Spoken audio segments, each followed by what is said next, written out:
Hey everyone, thank you for joining me in this episode of The Kitchen, coming to you live from my kitchen. This week, I want to talk a little bit about procrastination and how sometimes procrastination in the kitchen can translate into issues outside of the kitchen and vice versa. So how does this impact your kitchen? Well, first of all, if we procrastinate going food shopping, then we're probably not going to have any food to actually cook. Why would we procrastinate food shopping? Is because we don't like to cook.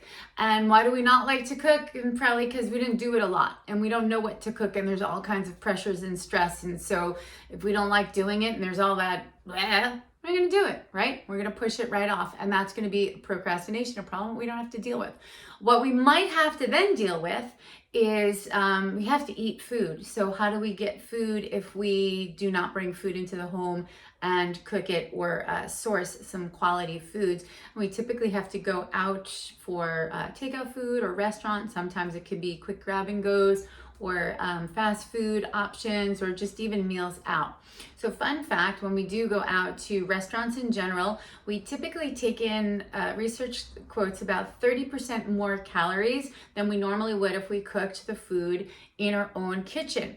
The reason for that is the restaurants or takeouts, they just want the food to taste good. So they're not always super concerned with lower calories or less oils. They actually are typically putting like more fats, more oils, more salts and things to make the food taste better so that you eat it and you love it and you come back to their restaurant. So for that reason, we typically eat more. We also eat more because we get it delivered to us. We have no part of that, and that makes us really excited. So we eat more.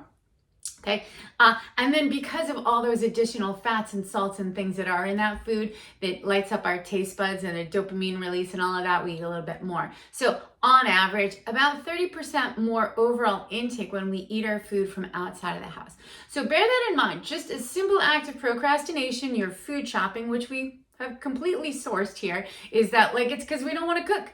Okay, so let's see if we can make some simple recipes or even some very like low cooking or low prep type foods. I think proteins on a salad is very basic. So one that I'll offer up here is literally open a can of tuna and chop up a head of romaine lettuce, okay? So it's really simple. You can put in some scallion, just cut it with kitchen scissors. You don't even need to chop anything more. Throw it in a bowl, throw it with some tuna. And if you want to do a homemade dressing, you certainly could.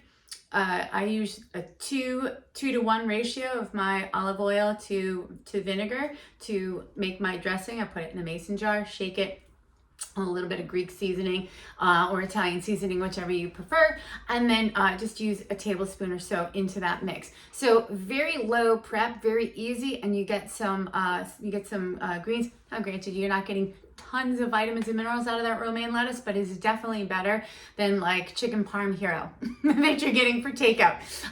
So it might even be better than a salad that you're getting for takeout because you don't have all those crunchy noodles, or that you didn't spray your greens with some kind of component to make you eat more, right? So think about those things as you go. You can always make a trail mix for snacks, single pieces of fruit at home that you can go food shopping. So even if you don't want to go food shopping because you're like, I don't know the recipe, I don't know the ingredients, I don't know what to get, totally fine. Get some single pieces of fruit, get some berries, get some nuts for trail mixes.